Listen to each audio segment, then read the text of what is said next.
அறுவடை பண்ணிக்கலாம். நல்லா விளைஞ்சிருச்சு. இங்கே பாருங்கள் காஞ்சு போயிடுச்சு.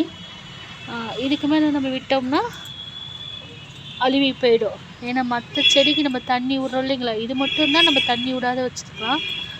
மற்ற செடிக்கு தண்ணி விடும் போது இது அழுவி போயிடும். இங்கே பாருங்க இந்த சைஸில் தான் நம்ம நட்டு வச்சோம். இங்கே பாருங்க இதுலேயே இது வந்திருக்கு.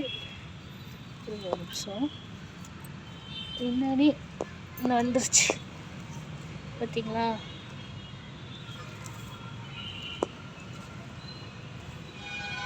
இது இன்னும் பிஞ்சாக தான் இருக்குது.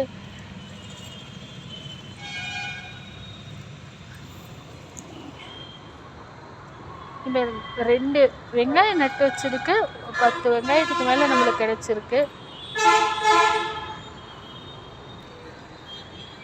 நம்ம இந்த வெங்காயத்தாலே யூஸ் பண்ணிக்கலாம், வேஸ்ட் பண்ண வேணாம். உங்களுக்கு பிடிச்சிருக்குங்களா? பிடிச்சிருந்தா லைக் பண்ணுங்கள்.